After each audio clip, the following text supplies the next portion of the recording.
ஒரு ஊரில் ஒரு பெரியவர் இருந்தார். அவர் ஒரு குரு. அவர் தொடர்ந்து தியான கூட்டங்கள் நடத்துவார். அந்த கூட்டத்தில் கலந்துக்கிறதுக்காக பல ஊர்கள்லேருந்து சீடர்கள் நிறைய பேர் வருவாங்க போவாங்க. ஒரு நாள் அங்கே கூட்டம் நடந்துக்கிட்டு இருக்குது. அந்த சமயத்தில் சீடர்களில் ஒருத்தன் என்னத்தையே திருடி விட்டான். மற்ற சீடர்கள் அதை கவனிச்சுட்டாங்க. இவன் ஆப்பிட்டுக்கிட்டான். கூட்டம் முடிஞ்ச பிற்பாடு இவன் திருடின விஷயத்தை அந்த பெரியவர்கிட்ட போய் சொன்னாங்களாம். அவர் கவனத்துக்கு கொண்டுகிட்டு போனாங்க. ஆனால் அவர் இதை காதிலே போட்டுக்கல, கண்டுக்கவே இல்லை. போய் சொன்ன சீடர்களுக்கெல்லாம் ஏமாத்தமாக போயிட்டுது. என்ன இது, இவ்வளவு தூரம் நாம் கண்டுபிடிச்சி போய் சொல்கிறோம், அவர் கண்டுக்கவே மாட்டேங்கிறாரே அப்படின்னு ஒரு மாதிரி ஆகிட்டாங்க. இருந்தாலும் அதை பற்றி ஒன்றுமே சொல்லிக்கல, பேசாமல் இருந்துட்டாங்க. கொஞ்ச நாள் ஆச்சு. அதே ஆள் மறுபடியும் ஒரு திருட்டில் மாட்டிக்கிட்டான். சீடர்கள் மறுபடியும் அந்த குருக்கிட்ட விஷயத்தை சொன்னாங்க. அவர் அப்பவும் வழக்கம் போல் சும்மாவே இருந்துட்டார். இவர் இப்படி இருக்கிறத பார்த்ததும் அந்த சீடர்களுக்கு கோபம் வந்துட்டுது. உடனே அந்த சீடர்கள்லாம் ஒன்று கூடி பேசினாங்களாம். எல்லாருமா சேர்ந்து ஒரு விண்ணப்பம் தயார் பண்ணாங்க. அதை குருநாதர்கிட்ட கொண்டுட்டு போய் கொடுத்தாங்க. அந்த விண்ணப்பத்தில் இவங்க என்ன எழுதியிருக்கிறாங்க தெரியுமா? குருநாதர் அவர்களே, உடனே திருடனவன் மீது சட்ட நடவடிக்கை எடுக்கணும். நீங்கள் அப்படி அவனை இங்கே சேர்க்கக்கூடாது. நீங்கள் சேர்த்திங்கன்னா நாங்கள் இங்கே இருக்கிறத பற்றி யோசிக்க ஆரம்பிச்சிருவோம். அவனை இந்த மடத்தை விட்டே துரத்தி பண்ணணும். நீங்கள் அவனை வெளியில் அனுப்புங்க, இல்லைன்னா நாங்கள் அத்தனை பேரும் வெளியில் போயிடுறோம். இப்படி தான் அந்த விண்ணப்பத்தில் எழுதியிருக்கிறாங்க. குரு அந்த விண்ணப்பத்தை வாங்கி படித்து பார்த்தார். அதுக்கப்புறம் அதை எழுதின அத்தனை பேரையும் கூப்பிட்டார். எல்லோரும் இப்படி வாங்கன்னார். வந்தாங்க. இப்படி என் எதிரில் உட்காருங்கன்னார். உட்காந்தாங்க. அப்புறம் சொன்னார், இதை பாருப்பா, நீங்கள் எல்லோரும் புத்திசாலிகள். உங்களுக்கு எது நல்லது எது கெட்டதுங்கிறது நல்லா தெரியும். நீங்கள் மேற்கொண்டு ஏதாவது படிக்கணும்னு நினச்சா வேறு எங்கே வேணும்னாலும் போகலாம். அதுக்கு நான் தடை சொல்ல மாட்டேன். ஆனால் உங்களால் குற்றம் சாட்டப்பட்ட அவன் இருக்கானே, அவன் எப்படின்னா அவனுக்கு எது நல்லது எது கெட்டதுங்கிறதெல்லாம் தெரியாது. அதனால தான் திருடுறான். நீங்கள் சொல்கிறது மாதிரி அவனை அடித்து துரத்தி விடுறோம்னு வச்சுக்கோங்க, அவனுக்கு எப்படி நல்லது கெட்டது தெரியும்? அவனுக்கு அதை யார் சொல்லி கொடுக்குறது? அதனால் இங்கேயே இருக்கட்டும், அதுதான் சரி. இதுக்காக நீங்கள் எல்லாரும் என்னை விட்டுட்டு போனாலும் சரி, அவனை நான் விரட்ட மாட்டேன் அப்படின்னு விட்டாரான். இவ்வளவையும் திருடனை அந்த சீடன் கேட்டுக்கிட்டே இருந்திருக்கான். அவன் கண்களில் கண்ணீர். அப்படியே எழுந்திரிச்சு வந்தான். குரு காலில் விழுந்தான். அவன் கண்ணீரில் அவனது தீமை கழுவப்பட்டது அப்படிம்பாங்க. அதாவது சீடர்களுக்கு அந்த குருவோட பெருமை அப்போ தான் புரிஞ்சுதான். ஒரு நல்ல ஆசிரியர் இருக்காருன்னு வச்சுக்கோங்க, நல்லா படிக்கிற பையனுக்கு தான் பாடம் சொல்லி கொடுப்பேன்னா அது என்ன பெரிய விஷயமா? மோசமாக படிக்கிறவனையும் மாற்றி காட்டுறேங்கிறது தான் பெருமை. இந்த காலத்து குரு ஒருத்தர் ஒரு ஆசிரமம் வச்சு நடத்திட்டு வந்தார். நிறைய பேர் தினம் வருவாங்க போவாங்க. ஒரு நாள் ஒருத்தன் வந்தான். அந்த குரு முன்னாடி போய் நின்னான். ஐயா, என்ன உங்கள் சீடனாக ஏற்றுக்கணும்னா. அந்த குரு நிமிர்ந்து பார்த்தார். உன்னுடைய நோக்கம் என்னன்னு கேட்டார். ஐயா, உங்ககிட்ட கொஞ்ச நாள் இருந்தேன்னா நல்ல பழக்க வழக்கங்களை கற்றுக்கலாம். அதுக்கப்புறம் வெளியில் போய் ஒரு நல்ல தொழில் தொடங்கி வாழ்க்கையில் முன்னுக்கு வரணுங்கிறது தான் என்னோடய நோக்கம் அப்படின்னா.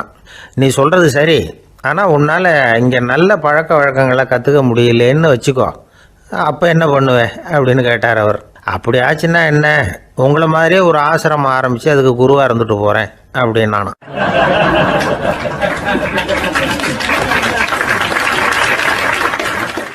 ஒரு ஆள் இருந்தார். அவர் தன்னை ஒரு குருன்னு சொல்லிக்கிட்டார். மௌன குரு, வாயே திறக்கிறதில்ல. அவருக்கு 2 சீடர்கள் உண்டு. இவங்க தான் வர்றவங்க கிட்ட பேசுவாங்க, விளக்கம் கொடுப்பாங்க. ஒரு நாள் இந்த சீடர்கள் 2 பேரும் எங்கேயோ வெளியில் போயிட்டாங்க. அந்த நேரம் பார்த்து ஒருத்தர் அங்கே வந்தார். குருக்கிட்ட போனார். குருவே, புத்தர்னா என்னன்னு கேட்டார். குருவுக்கு ஒன்றும் புரியல. அவர் உண்மையான குருவாக இருந்தாவில் புரியும். அவர் திருன்னு முழிக்க ஆரம்பிச்சிட்டார். இந்த நேரம் பார்த்து இந்த சீடர்கள் எங்கேயோ போயிட்டாங்களே, என்ன பண்ணுறது, உதவிக்கு யாராவது கிடைக்க மாட்டாங்களா அப்படின்னு அப்படியே சுற்றி பார்க்குறார். அங்கங்கே பார்க்குறார். வந்தவர் இதை கவனித்தார். ஏதோ புரிஞ்சுக்கிட்ட ஒரு மாதிரி அடுத்த கேள்வி கேட்டார். தர்மம்னா என்ன சுவாமின்னார். குருவுக்கு ரொம்ப சங்கடமாக போச்சு. நம்ம நிலைமை இப்படி ஆகிட்டுதே, இக்கட்டில் மாட்டிக்கிட்டோமே அப்படின்னு நினச்சபடியே விட்டத்தை பார்த்தார். அப்புறம் குனிஞ்சு தரையை பார்த்தார். அப்படியே உட்காந்துக்கிட்டார். வந்தவர் உடனே அடுத்த கேள்விக்கு போயிட்டார். தியானம்னா என்ன சுவாமின்னார். பாவம் என்ன பண்ணுவார் அந்த குரு, பேசாமல் கண்ணை கெட்டியாக மூடிக்கிட்டார். இது ஏதுடா வம்பா போச்சுன்னு. இவர் இப்படி பண்ணால் கூட வந்தவர் சளைக்கல. இன்னொரு கேள்வியும் கேட்டார். ஆசீர்வாதம்னா என்ன அப்படின்னார்.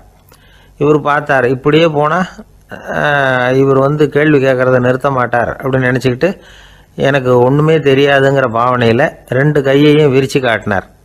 வந்தவர் முகத்தில் மகிழ்ச்சி, மன நிறைவு, ஏதோ எல்லாம் புரிஞ்சுக்கிட்ட ஒரு மாதிரி அங்கேருந்து புறப்பட்டு போனார். வழியில் அந்த குருவோட சீடர்கள் 2 பேரையும் சந்தித்தார். உங்கள் குருவை தான் பார்த்துட்டு வரேன்னார் இவர். என்ன நடந்ததுன்னு கேட்டாங்க. இவர் விவரமாக சொல்கிறார். உங்கள் குரு எவ்வளவு பெரிய ஞானி தெரியுமா? புத்தர்னா என்னன்னு கேட்டேன். அதுக்கு அவர் அப்படியும் இப்படியும் பார்த்தார். அதுக்கு என்ன அர்த்தம் தெரியுமா? மக்கள் புத்தரை வந்து அங்கேயும் இங்கேயும் தேடுறாங்க. உண்மையில் அவர் அங்கேயும் இங்கேயும் தேடி கண்டுபிடிக்க முடியாது அப்படிங்கிறத அவர் செய்கை மூலம் உணர்த்தினார். அதுக்கப்புறம் தர்மம்னா என்னன்னு கேட்டேன். அவர் மேலேயும் கீழையும் பார்த்து தர்மம் சமமானது, அதில் உயர்வு தாழ்வு இல்லைங்கிறத உணர்த்தினார். அதுக்கப்புறம் தியானம்னா என்னன்னு கேட்டேன். கண்ணை மூடிக்கிட்டார். கண்ணை மூடி காணுகிற அற்புதம் அது அப்படிங்கிறத புரிஞ்சுக்கிட்டேன். கடைசியாக ஆசீர்வதிக்கப்படுறது பற்றி கேட்டேன். கைகளை நீட்டி உதவுறது தான் அது அப்படிங்கிறத தன்னுடைய இருகை விரித்து உணர்த்தினார். எவ்வளோ பெரிய மகான் அவர் அப்படின்னு சொல்லிவிட்டு அவர் பாட்டு போயிட்டார். சீடர்கள் அதுக்கப்புறம் மெதுவாக குருக்கிட்ட வந்து சேர்ந்தாங்க. அவங்கள பார்த்ததும் குருவுக்கு கோபம் வந்துட்டுது. அடே பாவிகளா, எங்கடா போய் தொலைஞ்சிங்க? நான் ஒரு ஆளுகிட்ட மாட்டிக்கிட்டு என்ன பாடுபட்டிருக்கேன் தெரியுமான்னார். இது மாதிரி தான் நாம் சாதாரண மனிதர்களின் புற வேடங்களிலேயே மயங்கி போயிடுறோம்.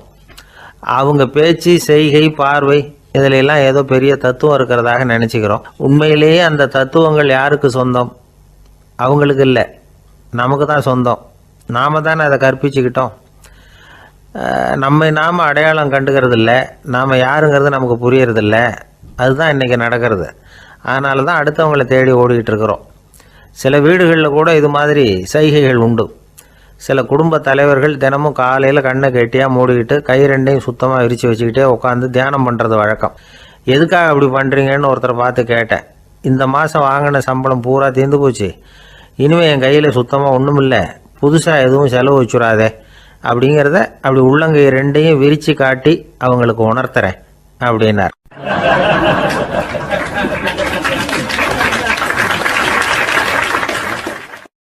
ஒருத்தன் வேகமாக ஓடி வந்தான். ஏப்பா அப்படி தலை தெறிக்க ஓடி வர்றேன்னு கேட்டேன். பின்னாடி துரத்திக்கிட்டு வருது சார் அப்படின்னா. ஏதாவது நாய் துரத்திக்கிட்டு வருது போல இருக்கு அப்படின்னு நினச்சி அவனுக்கு பின்னாடி பார்க்குறேன். கண்ணுக்கு எட்டின தூரம் வரைக்கும் எதுவுமே தெரியல. ஏன்பா எதுவும் ஒன்றை துரத்துறது மாதிரி தெரியலையே என்ன? நல்லா பாருங்கள் சார் அப்படின்னா. பார்த்துட்டு தான் சொல்கிறேன் என்ன. இதோ பாருங்கள் சார், இதுதான் என்னை துரத்துது அப்படின்னு அவன் காட்டுறான். அவன் சுட்டி காட்டின இடத்துல பார்த்தா அங்கே அவனுடைய நிழல் தான் தெரியுது. என்னப்பா சொல்கிற அப்படின்னு சொல்லி அவனை சந்தேகமாக பார்த்தேன். அதுக்கப்புறம் தான் விவரமாக பேசினான். சார், எனக்கு என் நிழலை கண்டா பிடிக்கிறதில்ல. எப்போ பார்த்தாலும் இது என்னையே பின்தொடர்ந்து வந்துக்கிட்டு இருக்குது. இதை என்னால் சகிக்கவே முடியல. இதை என்கிட்டேருந்து பிரிக்கிறதுக்கு எவ்வளவோ முயற்சிகள்லாம் பண்ணி பார்த்துட்டேன், முடியலன்னா. அப்படி என்னென்ன முயற்சிகள் பண்ணினேன் அப்படின்னு கேட்டேன். அவன் என்னென்ன செஞ்சாங்கிறத விவரமாக சொன்னான். அவன் என்ன பண்ணியிருக்கிறான், ஒரு பெரிய குழியை தோண்டி அதில் தன்னுடைய நிழலை புதைச்சிருவோம் அப்படின்னு முடிவு பண்ணிவிட்டு மண்வெட்டி எடுத்துக்கிட்டு தோட்டத்து பக்கம் போயிருக்கான். ஆழமாக ஒரு குழியை தோண்டியிருக்கான். குனிஞ்சு பார்க்குறான். அந்த குழிக்குள்ளே தன்னுடைய நிழல் தெரியுது. ஆஹா, இதுதான் சமயம், நிழல் இப்போ குழிக்குள்ளே இருக்குது, மண்ணை போட்டு மூடி விடலாம் அப்படின்னு நினச்சிக்கிட்டு கொஞ்சம் மண்ணை அள்ளி போட்டான். பார்த்தா இப்போ அந்த நிழல் அந்த மண்ணுக்கு மேலே வந்து நிற்கிது. இது ஏதுடா வம்பா போச்சு அப்படின்னா அவசரமாக மண்ணை வாரி போட்டு மூடி பார்க்குறான். குழி பூராவும் மூடி விட்டு பார்க்குறான். மறுபடியும் நிழல் மேலே வந்து உட்காந்துக்கிட்டு இருக்குது. சரி, இதை குழியில் புதைக்க முடியாது அப்படின்னு முடிவு பண்ணிட்டு இதை இங்கேயே இப்படியே விட்டுட்டு ஒரே ஓட்டமாக ஓடி போடுவோம் அப்படின்னு நினச்சி எடுத்தான் ஓட்டம். அது காலை நேரம். இவன் மேற்க நோக்கி ஓடிக்கிட்டு இருக்கிறான். ஓடி ஓடி பார்க்குறான், நிழல் இவனை விட வேகமாக இவனுக்கு முன்னாடி ஓடிக்கிட்டு இருக்கு. சரி, திரும்பி ஓடி பார்ப்போம் அப்படின்னு நினச்சிக்கிட்டு அப்படியே சடார்னு திரும்பி ஓட ஆரம்பித்தான். பார்த்தான், அப்பாடா நிழலை காணலை. கொஞ்சம் தூரம் ஓடி ஒரு இடத்துல நின்று அப்படியே சாவகாசமாக திரும்பி பார்க்குறான். பின்னாடி நின்றுக்கிட்டு இருக்குது நிழல். இப்படி ஓடி வந்து தான் இங்கே நம்ம முன்னாடி நின்று தன்னுடைய அவஸ்தையை சொல்லிகிட்டு இருக்கிறான். இந்த நிழலை துரத்துறது அல்லது வெட்டி விடுறது, இதுக்கு ஏதாவது வழி இருக்கா சொல்லுங்கள் சார் அப்படிங்கிறான். நமக்கு ஒன்றும் புரியல.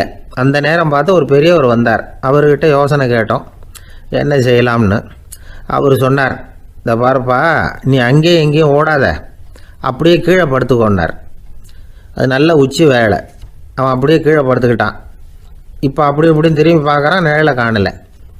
அவன் இப்போ தான் நிம்மதியாக இருந்தான்.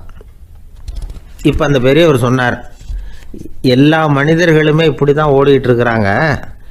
நான் எனது அப்படிங்கிற ஆணவம் தான் அவங்கள துரத்திக்கிட்டு இருக்கு. அதை விட்டுட்டு ஓடணும்னு நினச்சாலும் அது முன்னாடி வந்து நிற்கிது. பரம்பொருளை நோக்கி ஓடுறப்போ இந்த ஆணவம் பின்னாடி வந்து விடுது. பரிபூர்ண சரணாகதிங்கிற நிலையில் அது முழுசுமாக மறைஞ்சு விடுது. தன்னை உணர்கிற வேலை அது. அந்த நேரம் மனிதனுக்கு விடுதலை உணர்வு ஏற்படுகிற நேரம் அது. அப்படிப்பட்ட சுதந்திர மனிதர்களாக எல்லாரும் மாறி போயிட்டாங்கன்னா இந்த உலகமே இன்பமயம் அப்படின்னு ஒரு விளக்கம் கொடுத்தார் பெரியவர்.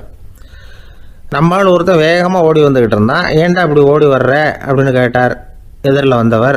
ஆசை துரத்துது, அதுதான் ஓடி வர்றேன்னா. உனக்கு என்ன ஆசைன்னு கேட்டார். எனக்கு ஒன்றும் ஆசை இல்லைங்க, என்னை எப்படியாவது பிடிச்சுடணும்னு போலீஸ்காரங்களுக்கு ஆசை.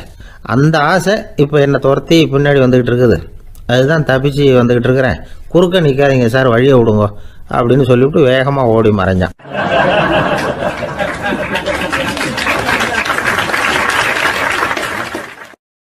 எனக்கு வாழ்க்கையில் ஒரே ஒரு ஆசை தான் சார் அப்படின்னார் ஒருத்தர். அது என்னன்னு கேட்டேன். ஆசைகளை ஒழிச்சுடணுங்கிறது தான் என்னோட ஆசை அப்படின்னார். இப்படி ஆசைகளை ஒழிக்க வேண்டும் அப்படிங்கிறதையே ஒரு ஆசையாக கொள்வது அபத்தம் அப்படிங்கிறார் ஒரு பெரியவர். இது மாதிரி ஆசைகளை ஒழிக்க ஆசைப்பட்டால் அந்த நோக்கம் நிறைவேறாதான்.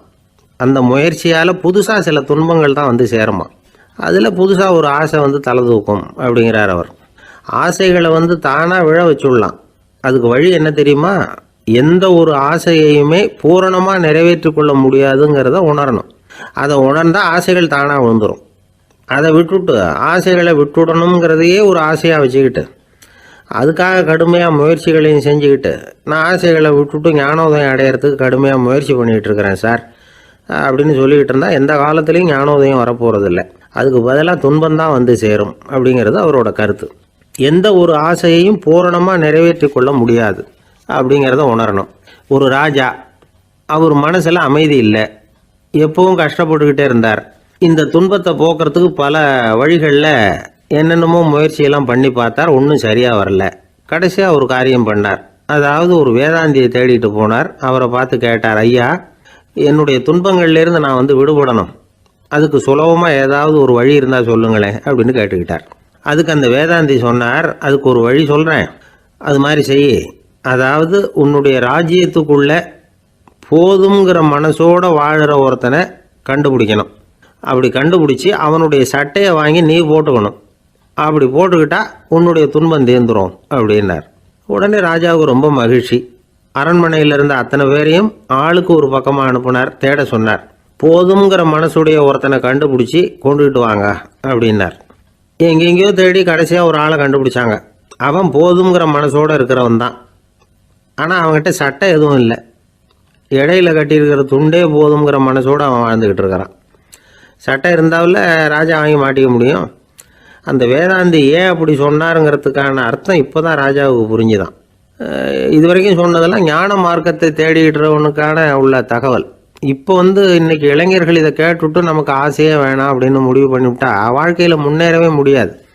நம்முடைய முயற்சிக்கு ஆசை தான் தூண்டுகோல். அதனால் இந்த ஆசையையும் அந்த ஆசையையும் போட்டு குழப்பிக்கக்கூடாது. ஆனால் ஒன்று, பேராசை நமக்கு தேவையில்லை. நாம் படுற ஆசையிலேயும் ஒரு நியாயம் இருக்கணும். ஏன்னா நம்மளில் சில பேர் நீங்கள் தான் சார் சொன்னீங்க, அதனால தான் ஆசைப்பட்டேன், அரை தான் கிடச்சிது மிச்சம் அப்படிம்பாங்க கன்னத்தை தடவிக்கிட்டே. அதனால் இப்போல்லாம் எந்த தகவலை சொன்னாலும் ரொம்ப எச்சரிக்கையாக இருக்க வேண்டியிருக்குது. ஒரு ஆள் ஒரு கடை வச்சு வியாபாரம் பண்ணிக்கிட்டு இருந்தான். அவனுக்கு ரொம்ப பேராசை, நிறைய பணம் சேர்க்கணும்னு. திடீர்னு ஒரு நாள் அவனுக்கு உடம்பு ரொம்ப சோகம் இல்லாமல் போயிட்டுது. இனிமேல் பிழைக்கிறது கஷ்டங்கிற நிலைமை. மரணப்படுகையில் இருக்கிறான். சொந்தக்காரங்கள்லாம் சுற்றி உட்காந்துருக்குறாங்க. இவன் மெதுவாக கண்ணை திறந்து பார்க்குறான். என் வீட்டுக்காரி எங்கேன்னா, இதோ இருக்கேன் அப்படின்னாங்க அந்த அம்மா. பசங்கள்லாம் எங்கேங்கிறான். இதோ பக்கத்தில் தான் நின்றுக்கிட்டு இருக்கிறோங்கிறாங்க. பொண்ணுங்க எங்கேங்கிறான். எல்லாம் இங்கே தான் இருக்கிறோம் அப்படிங்கிறாங்க.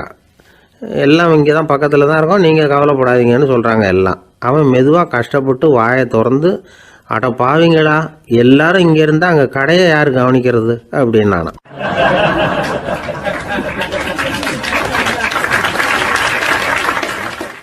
ஜப்பானில் உள்ள ஒரு புத்த விகாரை, அங்கே ஒரு வயசான பௌத்த குரு தங்கியிருக்கிறார். ஒரு நாள் ராத்திரி கடுமையான குளிர், அவரால் தாங்க முடியல. பார்த்தார், மரத்தில் செஞ்ச புத்த சிற்பங்கள் அங்கே நிறைய இருந்தது. அதில் ஒன்றை எடுத்து அதுக்கு தீ மூட்டி அந்த நெருப்பில் குளிர் காஞ்சிக்கிட்டு இருக்கிறார். மர சிற்பம் தீ வச்சதும் படபடன்னு வெடிக்க ஆரம்பிச்சுட்டுது. அந்த சத்தத்தை கேட்டதும் அந்த புத்த விகாரையின் குருக்கள் வெளியில் ஓடி வந்தார். இவர் ஆனந்தமாக குளிர் காஞ்சிக்கிட்டு இருக்கிறார். அவரால் பொறுத்துக்க முடியல. தெருவில் தெரிஞ்சுக்கிட்டு இருந்த அந்த பெரியவரை இங்கே தங்க அனுமதித்ததே அவர் தான். இவர் இப்படி பண்ணுறாருன்னு நினச்சிக்கிட்டே அவரை கோபமாக பார்த்தார்.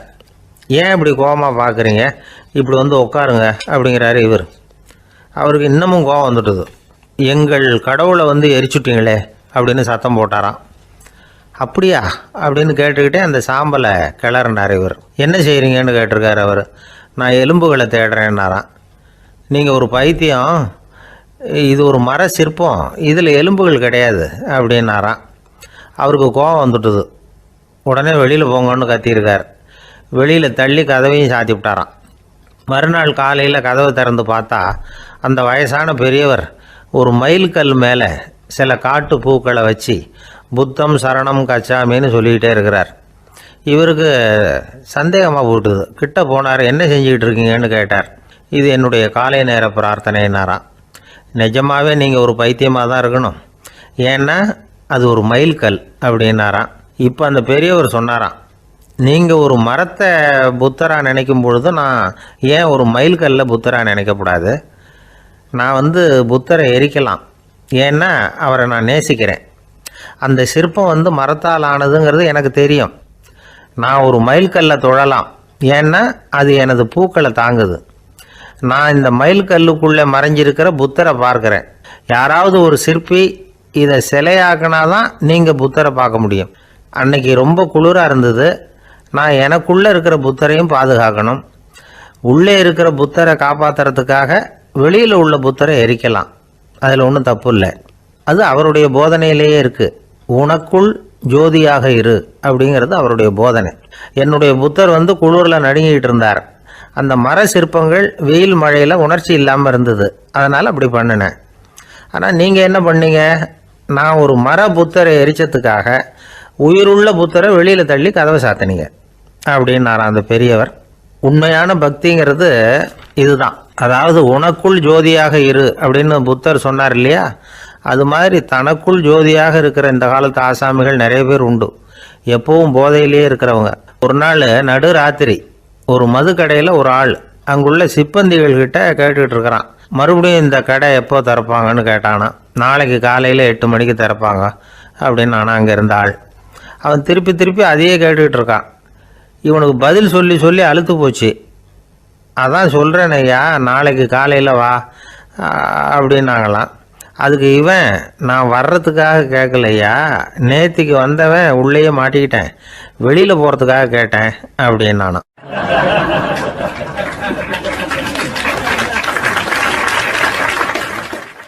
ராமகிருஷ்ணர் வாழ்ந்த காலத்தில் நடந்த ஒரு நிகழ்ச்சி இது.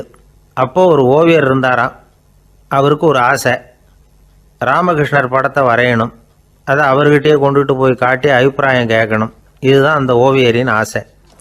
உடனே ராமகிருஷ்ணர் படத்தை வரைஞ்சி முடித்தார். அதை எடுத்துக்கிட்டு போனார். இவர் போன சமயம் அங்கே ராமகிருஷ்ணர் சீடர்களோடு உட்காந்துருக்கிறார். விவேகானந்தர் அங்கே இருக்கிறார். இந்த ஓவியர் கொண்டுகிட்டு போய் தான் வரைந்த ஓவியத்தை அவர்கிட்ட காட்டினார். ராமகிருஷ்ண பரமஹம்சரின் ஓவியத்தை ராமகிருஷ்ணர்கிட்டயே காட்டுறார். ராமகிருஷ்ணர் என்ன பண்ணார் தெரியுமா? அந்த படத்தை பார்த்தார். உடனே அது காலை தொட்டார். குருதேவருடைய இந்த செயல் சீடர்களுக்கு ரொம்ப வியப்பை உண்டு பண்ணிச்சு. சில பேர் மனசுக்குள்ளேயே ரொம்ப குழம்பி போக ஆரம்பிச்சிட்டாங்க, என்ன இப்படி பண்ணுறாருன்னு. என்ன இது அவரோட படம், அவரே அவரோட படத்தின் காலை தொடுறார் அப்படின்னு யோசித்தாங்க. சில பேர் ஒன்றும் புரியாமல் ஒருத்தர் பார்த்து சிரிச்சுக்கிட்டாங்க. அந்த இடத்துல சீடர்கள் மட்டும் இல்லை, சீடர் அல்லாத பல பேர் இருந்தாங்க. தன்னுடைய காலை தானே தொடர இவருடைய செயல் பற்றி என்ன நினைக்கிறது அப்படின்னு அவங்களும் குழம்பி போய் நிற்கிறாங்க. அந்த படத்தை வரைஞ்சி அவர்கிட்ட காட்டின அந்த ஓவியருக்கும் அதிர்ச்சி. இருந்தாலும் அவர் சீடர் கிடையாது, அதனால் கொஞ்சம் துணிச்சலை வர வச்சுக்கிட்டு கேட்டார், என்னங்க இது, என்னால் என்னுடைய கண்களையே நம்ப முடியல, இது உங்கள் சொந்த உருவப்படம், நீங்கள் உங்கள் சொந்த கால்களையே தொடுறீங்க, இது எங்களுக்கு கொஞ்சம் சங்கடமாக இருக்குதே அப்படின்னார். ராமகிருஷ்ணரின் கண்களில் ஆனந்த கண்ணீர் வழிஞ்சுதான். அவர் சொன்னாராம், இது என்னோட படம்ங்கிறது எனக்கு தெரியும், ஆனால் இது என்னோட படம்ங்கிறதுனால நான் இதோட காலை தொடலை. நீ என்னுடைய சமாதி நிலையை இந்த படத்தில் படம் பிடிச்சி காட்டியிருக்கிற, அதனால் அதோட காலை தொடறேன். சமாதி நிலையில் யார் இருந்தாலும், அது என்னுடைய படமாக இருந்தாலும் சரி அல்லது வேறு யாருடைய படமாக இருந்தாலும் சரி, படம் யாருதுங்கிறது முக்கியம் இல்லை. இதில் எது முக்கியம்னா அது தன்னை உணர்ந்த ஒரு உணர்நிலையின் படம். அப்படி இருக்கிறப்போ அதோட காலை நான் தொடணும். அதுக்கு நீங்கள் எல்லோரும் ஏன் சங்கடப்படுறீங்கன்னு எனக்கு தெரியல அப்படின்னாராம். இப்போ தான் அங்கே இருந்த சீடர்களுக்கும் மற்றவங்களுக்கும் விவரம் புரிஞ்சுதான். இதுக்கு முன்னாடி யாரும் செய்யாததை இவர் செஞ்சிருக்கிறார், ஆனால் அவருடைய காரணம் ரொம்ப நியாயமானது அப்படிங்கிறத உணர்ந்தாங்களாம். இதுவரைக்கும் ஆன்மீகத்தில் சமாதி நிலை, அதாவது தன்னை உணர்ந்த நிலை பற்றி புரிஞ்சுக்கிட்டோம். இல்லறத்தில் ஏற்படக்கூடிய சமாதி நிலை பற்றி உங்களுக்கு தெரியுமா? ஒரு அம்மா டாக்டர்கிட்ட வந்து சொன்னாங்களாம், டாக்டர், என் வீட்டுக்காரருக்கு உடம்புல ஏதோ கோளாறுன்னு நினைக்கிறேன், நான் எவ்வளவு நேரம் பேசினாலும் காதில் விழாத மாதிரி உட்காந்துருக்கிறார் அப்படின்னு ஆகலாம். அதுக்கு அந்த டாக்டர் சொன்னாராம், அம்மா, அது உடம்பு கோளாறு இல்லை, அது ஒரு பெரிய திறமை அப்படின்னாராம்.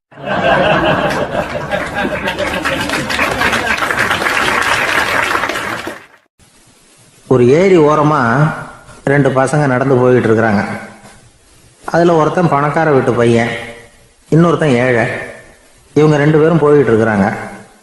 வழியில் ஒரு இடத்துல ஒரு ஜோடி செருப்பு இவங்க கண்ணில் படுது. ஒரு விவசாயி அந்த செருப்பை அங்கே விட்டுட்டு பக்கத்தில் இருந்த ஏரியில் கை காலை கழுவிட்டு இருக்கிறார். உடனே அந்த பணக்கார பையனுக்கு ஒரு ஐடியா. அவன் சொன்னானா, டேய், இப்போ ஒரு வேடிக்கை செய்யலாம், அந்த செருப்பு 2ஐயும் தூக்கி எட்டத்தில் வீசி எரிஞ்சிருவோம்.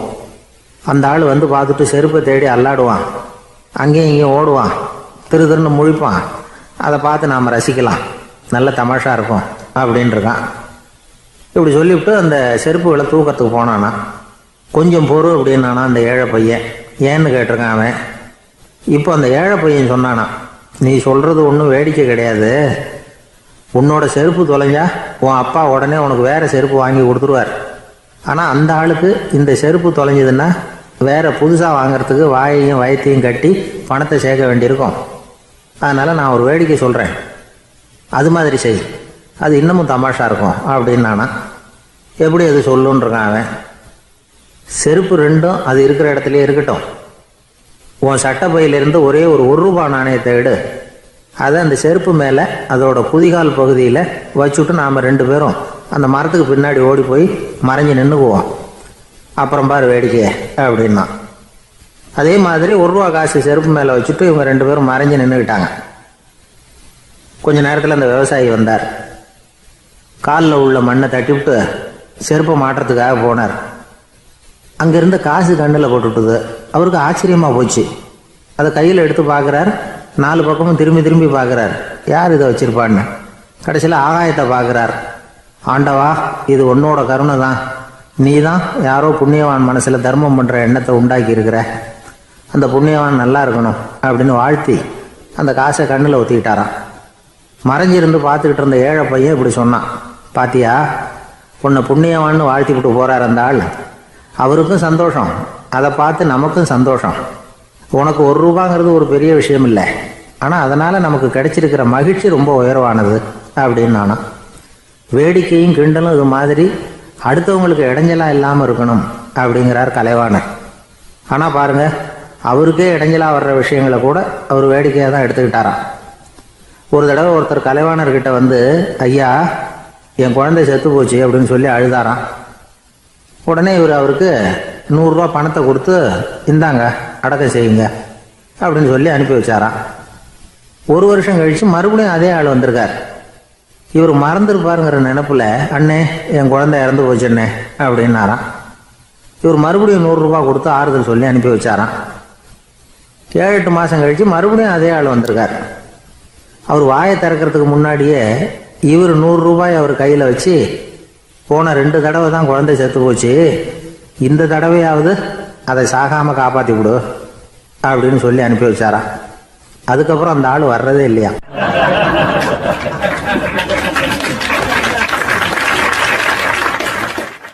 ஒரு ரயில் வேகமாக போயிட்டு இருக்கு.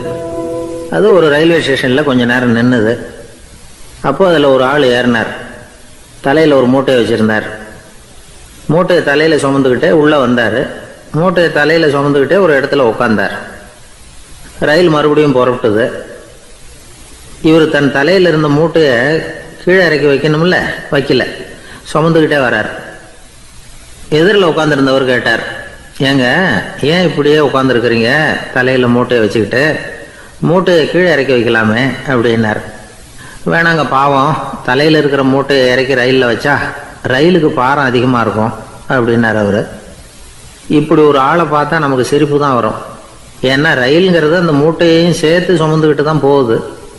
அவன் அந்த மூட்டையை தலையில் வச்சுருந்தாலும் ஒன்று தான், தரையில் வச்சுருந்தாலும் ஒன்று தான். அதனால் ரயிலுக்கு எந்த மாற்றமும் ஏற்பட போகிறதில்ல. அதே மாதிரி தான் நம்ம மனமும்.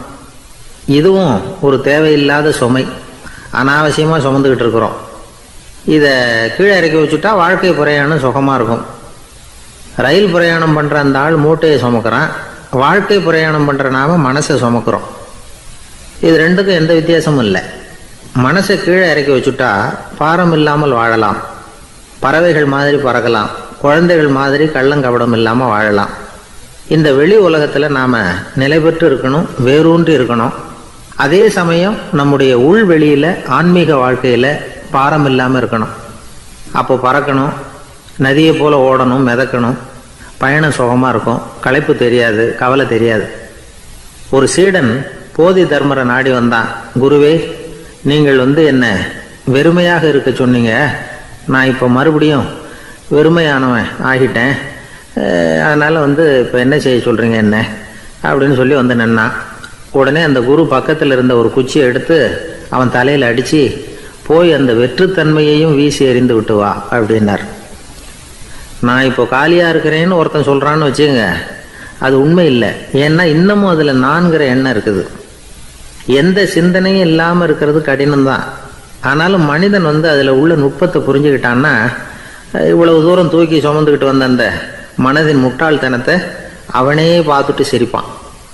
இதுதான் பெரியவங்க சொல்லியிருக்கிற ஆலோசனை. நம்மால் ஒருத்தன் தலையில் ஒரு பெரிய மூங்கில் கூடையோடு ரயிலில் உட்காந்தான். கூடை தலையில் இருந்தது, கீழே இறக்கி வைக்கல. எதிரில் இருந்தவர் கேட்டார், ஏங்க எதுக்காக அதை அனாவசியமாக சுமந்துக்கிட்டே இருக்கீங்க, கீழே இறக்கி வைங்களேன்னார். இல்லைங்க, நான் வீட்டை விட்டு புறப்படும் பொழுதே என் பையன் சொல்லிவிட்டான், கூடையை தலையை விட்டு இறக்கக்கூடாதுன்னு அப்படின்னார். அவன் சின்ன பையன், விவரம் இல்லாமல் சொல்லியிருப்பான். இப்போ என்ன நேரில் வந்தால் பார்த்துக்கிட்டு இருக்கிறான், நீங்கள் இறக்கி வைங்கன்னார் அவர். அவன் நேரில் பார்த்துக்கிட்டு இல்லை, இருந்தாலும் நான் இந்த கூடையை கீழே இறக்கி வச்சா அது அவனுக்கு தெரிஞ்சிடும் அப்படின்னாரு இவர். அது எப்படின்னார் அவர். அவன் தனக்கு டிக்கெட் வாங்க வேணாம்னு சொல்லி இப்போ இந்த கூடைக்குள்ளே தான் உட்காந்துருக்கிறான் அப்படின்னார் இவர்.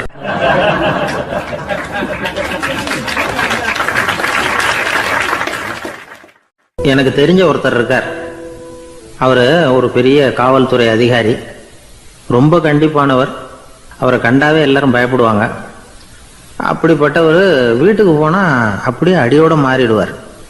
அங்கே போய் பார்த்தீங்கன்னா குழந்தைகளோட குழந்தையாக அவர் விளையாடிக்கிட்டு இருப்பார். அலுவலக சமயத்தில் பார்த்தீங்கன்னா குதிரை முதுகில் அவர் உட்காந்துருப்பார். வீட்டில் பார்த்தீங்கன்னா அவர் முதுகில் குழந்தை உட்காந்துருக்கும். அவர் குதிரை மாதிரி போயிட்டு இருப்பார். இது எப்படிங்க முடியுது உங்களால் அப்படின்னு கேட்டாங்க. அது ஒன்றும் இல்லை, இங்கே வீட்டுக்கு வந்த உடனே என்னோட மனசை தனியாக எடுத்து வச்சுருவேன் அப்படின்னார். அது என்னங்க உங்கள் சட்டப்பயிலியாக இருக்குது மனசு, அது தனியாக எடுத்து வைக்கிறதுக்கு அப்படின்னு கேட்டாங்க. அப்படி இல்லைங்க, இது ஒரு பயிற்சி, மனப்பயிற்சி, அவ்வளவுதான் அப்படின்னார். இப்படி சமயம் பார்த்து மனசை தனியாக வச்சுவிட தெரிஞ்சவங்க வாழ்க்கையில் எப்பவும் உற்சாகமாக இருப்பாங்க அப்படிங்கிறது பெரியவங்க கருத்து. ஒரு டாக்டர் ஆஸ்பத்திரியில் இருக்கிற வரைக்கும் டாக்டராக இருக்கலாம். அவர் மனைவிகிட்டையும் அவர் டாக்டராக இருக்க வேண்டிய அவசியம் இல்லை. ஒரு வக்கீல் கோர்ட்டில் இருக்கிற வரைக்கும் வக்கீலாக இருக்கலாம். வீட்டுக்கு வந்ததுக்கு அப்புறமும் வக்கீலாக இருக்க வேண்டிய அவசியம் கிடையாது. வீட்டில் குழந்தைகள்கிட்ட விளையாடும் பொழுதும் அதுகள்கிட்ட ஃபீஸு கேட்டுக்கிட்டு இருக்கக்கூடாது. நாம் எப்படி இருக்கணும்னு பெரியவங்க சொல்கிறாங்கன்னா, மனசோட சேரக்கூடாதான். அப்படி சேராமல் வாழ்க்கையை கவனிக்கணுமா. மனசை அப்படியே தனியாக எடுத்து பக்கத்தில் வச்சுடணும். அப்படின்னா அதை அப்படியே தூக்கி எறிஞ்சுடு அப்படின்னு அர்த்தம் இல்லை. ஏன்னா மனசுங்கிறது நமக்கு உபயோகப்படக்கூடிய ஒன்று தான். எப்போ அது தேவையோ அப்பப்போ எடுத்து உபயோகப்படுத்திக்கணும். தேவைப்படுறப்போ எடுத்து கண்ணாடியை மாட்டிக்கிறோம்ல, படிக்கும் பொழுது கண்ணாடி தேவைப்படுது, எடுத்து மாட்டிக்கிறோம் இல்லையா? அது மாதிரி கணக்கு போடுறதுக்கு மனசு தேவை. கடைக்கு போய் ஒரு பொருள் வாங்குகிறோம், காசு கொடுக்குறோம், மீதி சில்லறை சரியாக இருக்கா அப்படின்னு எண்ணி பார்த்து வாங்க வேண்டியிருக்கு. அந்த சமயத்தில் மனசை எடுத்து தனியாக வச்சுட்டேன் அப்படின்னு சொல்லிகிட்டு இருக்கக்கூடாது. பரீட்சைக்கு படிக்க வேண்டியிருக்குது, படித்ததையெல்லாம் அப்படியே நினைவில் வச்சுக்க வேண்டியிருக்கு. அந்த சமயத்தில் மனசை தூக்கி எறிஞ்சுட்டேன் சார் அப்படின்னு சொல்லிகிட்டு இருக்கக்கூடாது. அப்படி சொன்னால் பரீட்சை நம்மளை தூக்கி எறிஞ்சிடும். அதனால் தேவைப்படுறப்போ மனசை உபயோகப்படுத்தணும், தேவையில்லாதப்போ அது தனியாக ஓய்வு எடுத்துக்க விட்டுடணும். இப்படி நாம் பழக்கப்படுத்திக்கிட்டா வாழ்க்கைங்கிறது நமக்கு புதுசாக தெரியுமா. மனசுக்கும் ஒரு சக்தி கிடைக்கும். எந்திரங்களுக்கு ஓய்வு கொடுக்குற மாதிரி மனசுக்கும் ஓய்வு கொடுக்கணும், இல்லைன்னா அது களைச்சி போயிடும். குழந்தைகள் மனசை சுமந்துக்கிட்டு இருக்கிறது இல்லை. இது முதியவர்கள் குழந்தைகள்கிட்ட இருந்து கற்றுக்க வேண்டிய ஒரு பாடம். ஆனாலும் இந்த கால குழந்தைகள்கிட்ட ரொம்ப எச்சரிக்கையாக இருக்க வேண்டியிருக்கு. ஒரு தாத்தாவும் பேரனும் விளையாடிக்கிட்டு இருக்கிறாங்க. தாத்தா, எனக்கு சைக்கிள் ஓட்ட கற்றுக் கொடு அப்படிங்கிறான் பேரன். சைக்கிள் உயரம் கூட இல்லை, அதுக்குள்ளே சைக்கிள் ஓட்டணுமா அப்படின்னார் தாத்தா. ஏன் தாத்தா, ரயில் ஓட்டுறாரு, அவர் என்ன ரயில் நீளமாக இருக்கார் அப்படின்னு கேட்டானா அந்த பையன்.